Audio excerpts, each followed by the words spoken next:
दोस्तों एक बार फिर से आप सभी का बहुत बहुत स्वागत है। आज हम जानेंगे लोकसभा चुनाव की सभी 543 सीटों का ओपिनियन पोल। इस बार लोकसभा चुनाव में किस पार्टी को कितनी सीटें मिल सकती हैं और कौन सी पार्टी यहां पर अपनी सरकार बना सकती है। इस बार केंद्र में किस पार्टी की बन सकती है सरकार। दोस्तों आपको बता दें, जैसा कि आप सभी लोग जानते हैं 2024 में लोकसभा चुनाव होने जा रहे हैं और लोकसभा चुनाव होने से पहले ही जो सर्वे सामने आ रहे हैं वह बड़े ही चौंकाने वाले हैं, क्योंकि 26 दलों के साथ कांग्रेस ने गठबंधन करने के बाद जो मुकाबला होने वाला है, बड़ा ही उलटफेर मिलेगा देखने को। 2024 के लोकसभा चुनाव में किस पार्टी की बन सकती है सरकार और किस पार्टी को लग सकता है झटका। आपको पूरी जानकारी इस वीडियो में मिल जाएगी, तो वीडियो को लाइक करें। ऐसे ही रोजाना ताज़ा फ्रेश ओपिनियन पोल जानने के लिए अपने इस चैनल को सब्सक्राइब जरूर कर लें। दोस्तों हम आपके लिए रोजाना ताज़ा फ्रेश ओपिनियन पोल पेश करते रहते हैं, जो आपके लिए बहुत महत्वपूर्ण होते हैं, और आप अपने इस चैनल को सब्सक्राइब जरूर कर लें और नीचे कमेंट सेक्शन में अपनी राय जरूर दें। इस बार लोकसभा चुनाव में किस पार्टी की बन सकती है सरकार। क्या 26 दलों के साथ गठबंधन करने वाली इंडिया पार्टी अपनी सरकार बना सकती है, या इस बार एक बार फिर से हैट्रिक लगा पाएगी पीएम मोदी की सरकार। नीचे कमेंट सेक्शन में अपनी राय जरूर दें। वीडियो पसंद आए तो लाइक जरूर करें। चलिए शुरू करते हैं 543 सीटों का सर्वे। देखते हैं इस बार लोकसभा चुनाव में किस पार्टी को कितनी सीटें मिलती हुई नजर आ रही हैं, कौन सी पार्टी आगे है और कौन सी पार्टी पीछे चलती हुई नजर आ रही है। दोस्तों लोकसभा में बहुमत बनाने के लिए यहाँ पर किसी भी पार्टी को, चाहे वो कांग्रेस पार्टी हो या फिर भाजपा की, किसी भी पार्टी को बहुमत पाने के लिए यहाँ पर 272 सीटों की आवश्यकता होती है। वर्तमान की बात करें तो यहाँ पर बीजेपी की वर्तमान में सरकार है और बीजेपी के पास अभी 330 लोकसभा की सीट है। तो देखना यह है इस बार लोकसभा चुनाव में किस पार्टी को कितनी सीटें मिल सकती हैं, कौन सी पार्टी ले सकती है जीत का बहुमत। तो चलिए सर्वे शुरू करते हैं आज का ताज़ा फ्रेश। सबसे पहले बात करते हैं उत्तराखंड की 5 लोकसभा सीट के बारे में। एनडीए को मिल सकती हैं 2 सीटें, जबकि इंडिया को 3 सीटें मिलती नजर आएंगी। बात की जाए अगले राज्य की, ये हिमाचल प्रदेश, यहाँ पर 4 लोकसभा की सीट है। एनडीए को 0 सीट मिल सकती है, जबकि इंडिया को यहाँ की 4 सीट मिलती नजर आएंगी। तो बात की जाए अगले राज्य की, ये हरियाणा, यहाँ पर 10 लोकसभा की सीट है। एनडीए को 2 सीटें मिल सकती हैं, तो वहीं इंडिया को यहाँ पर 7 सीटें मिलती नजर आएंगी, जबकि अदर्स पार्टी को 1 सीट मिल सकती है। बात की जाए अगले राज्य की है पंजाब, यहाँ पर 13 लोकसभा की सीट है। यहाँ पर एनडीए को 0 सीट मिल सकती है, तो वहीं इंडिया को 11 सीटें मिलती नजर आएंगी, जबकि अदर्स पार्टी को 2 सीटें मिल सकती हैं। बात की जाए अगले राज्य की है झारखंड, यहाँ पर 14 लोकसभा की सीट है। एनडीए को 3 सीटें मिलती नजर आ रही हैं, तो वहीं इंडिया को यहाँ पर 11 सीटें मिल सकती हैं। इसी के साथ अगले राज्य की बात की जाए, यह असम, यहाँ पर 14 लोकसभा की सीट है। एनडीए को 5 सीटें मिल सकती हैं, जबकि इंडिया को 9 सीटें मिल सकती हैं। बात की जाए अगले राज्य की है तेलंगाना, यहाँ पर 17 लोकसभा की सीट है।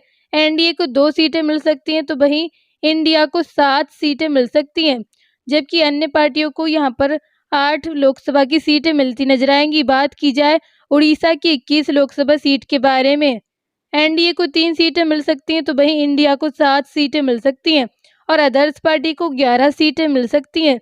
अगला राज्य आता है गुजरात, यहाँ पर 26 लोकसभा की सीट है। एनडीए को 19 सीटें मिल सकती हैं, तो वहीं इंडिया को 7 सीटें मिल सकती हैं। गुजरात में एनडीए को काफ़ी तगड़ा फायदा होता नजर आ रहा है। अगला राज्य आता है आंध्र प्रदेश, यहाँ पर 25 लोकसभा की सीट है।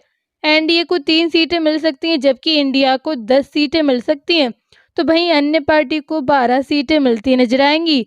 अगले राज्य की बात कर ली जाए, ये तमिलनाडु, यहाँ पर 39 लोकसभा की सीट है। एनडीए को 0 सीट मिल सकती है, तो वहीं इंडिया को 37 सीटें मिल सकती हैं, जबकि अदर्स पार्टी को 2 सीटें मिल सकती हैं। तमिलनाडु में एनडीए को काफ़ी तगड़ा झटका लग रहा है, यहाँ पर एनडीए का सफाया होता नजर आ रहा है, तो वहीं इंडिया को काफ़ी तगड़ा फायदा हो सकता है।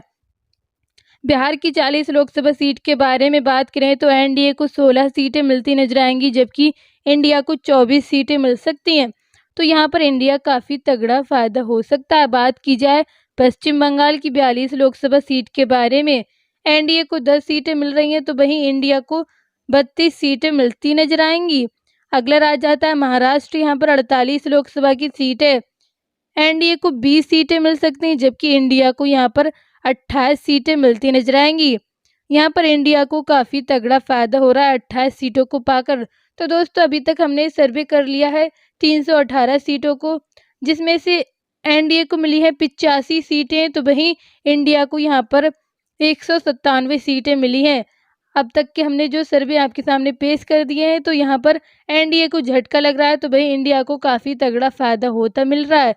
इसी के साथ अगले राज्य की बात की जाए, ये केरल। यहाँ पर 20 लोकसभा की सीट है। यहाँ पर एनडीए का पूरी तरह से सफाया होता नजर आ रहा है 0 सीट को पाकर, तो वहीं इंडिया को ये 20 सीटें जा सकती हैं। यहाँ पर इंडिया को काफ़ी तगड़ा फायदा होता नजर आ रहा है। बात की जाए कर्नाटक की 28 लोकसभा सीट के बारे में, एनडीए को 12 सीटें मिल सकती हैं, जबकि इंडिया को 16 सीटें मिल सकती हैं। बात की जाए अगले राज्य की है छत्तीसगढ़। यहाँ पर 11 लोकसभा की सीट है, एनडीए को 4 सीटें मिल सकती हैं, तो वहीं इंडिया को 7 सीटें मिलती नजर आएंगी। अगले राज्य की बात की जाए, ये राजस्थान। यहाँ पर 25 लोकसभा की सीट है, एनडीए को 12 सीटें मिल सकती हैं, जबकि इंडिया को 12 सीटें मिल सकती हैं। इन दोनों पार्टियों के बीच यहाँ पर काफ़ी बड़ी टक्कर भी देखने को मिल सकती है, जबकि अन्य पार्टी यहाँ पर 1 सीट ले सकती है। मध्य प्रदेश की 29 लोकसभा सीट के बारे में बात करें तो एनडीए को 10 सीटें मिल सकती हैं, जबकि इंडिया को 19 सीटें मिल सकती हैं। यहाँ पर इंडिया को काफ़ी तगड़ा फायदा होता मिल रहा है। अरुणाचल प्रदेश की 2 लोकसभा सीट के बारे में बात करें तो एनडीए को 0 सीट मिल रही है, तो वहीं इंडिया को ये दोनों सीटें मिल सकती हैं। बात की जाए गोवा की 2 लोकसभा सीट के बारे में, एनडीए को 1 सीट जा रही है, तो वहीं इंडिया को 1 सीट मिलती नजर आएगी। इन दोनों पार्टियों के बीच काफ़ी बड़ा मुकाबला भी देखने को मिल सकता है। मेघालय की 2 लोकसभा सीट के बारे में बात करें तो एनडीए को 1 सीट मिलती नजर आएगी, जबकि इंडिया को यहाँ पर 1 सीट मिल सकती है। इन दोनों पार्टियों के बीच काफ़ी बड़ा मुकाबला भी देखने को मिल सकता है। बात की जाए त्रिपुरा की 2 लोकसभा सीट के बारे में, एनडीए को 1 मिल सकती है, जबकि इंडिया को 1 सीट मिलती नजर आ रही है। मिजोरम की 1 लोकसभा सीट के बारे में बात करें, जिसमें से एनडीए को 0 सीट मिल रही है, तो वहीं इंडिया को ये 1 सीट जाती नजर आएगी। बात की जाए मणिपुर की 2 लोकसभा सीट के बारे में, एनडीए को 0 सीट मिलती नजर आएगी, जबकि इंडिया को ये दोनों सीटें मिल सकती हैं। मणिपुर में इंडिया को काफ़ी तगड़ा फायदा होते नजर आ रहा है, जबकि एनडीए को यहाँ पर पूरी तरह से झटका लगता दिखाई दे रहा है। बात की जाए नागालैंड की 1 लोकसभा सीट के बारे में, ये 1 सीट एनडीए को मिल सकती है, जबकि इंडिया और अदर्स पार्टी 0 सीट पाती नजर आ रही है। सिक्किम की 1 लोकसभा सीट के बारे में बात करें तो एनडीए को यहाँ पर 0 सीट मिल सकती है, जबकि इंडिया को ये 1 सीट जाती दिखाई दे रही है।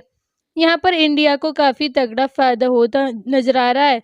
बात की जाए उत्तर प्रदेश की 80 लोकसभा सीट के बारे में, यहाँ पर एनडीए को मिल रही है 45 सीटें, जबकि इंडिया को 35 सीटें मिल चुकी हैं।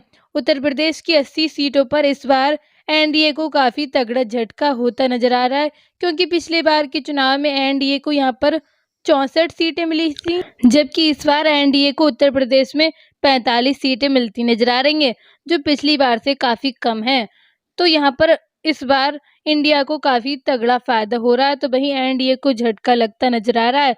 बात की जाए दिल्ली की 7 लोकसभा सीट के बारे में, इंडिया को मिल सकती हैं 6 सीटें, तो वहीं एनडीए को यहाँ पर 1 सीट मिलती नजर आएगी। बात की जाए जम्मू कश्मीर की 6 लोकसभा सीट के बारे में, एनडीए को 3 सीटें मिल सकती हैं, जबकि इंडिया को 3 सीटें मिल सकती हैं। इन दोनों पार्टियों के बीच काफ़ी बड़ा मुकाबला भी देखने को मिल सकता है।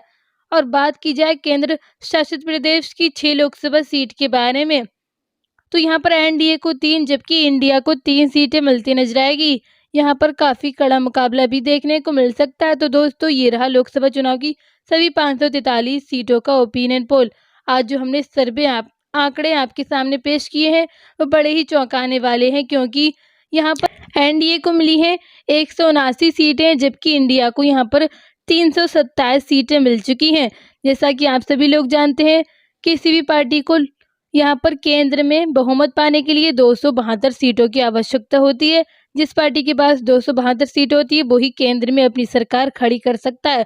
तो यहाँ पर एनडीए को 179 सीटें मिली हैं, जबकि इंडिया को 327 मिली हैं, जो बहुमत से काफ़ी ज़्यादा है। तो यहाँ पर एनडीए को काफ़ी तगड़ा झटका लगा है, तो वहीं इंडिया को काफ़ी तगड़ी जीत हासिल होती नजर आई है।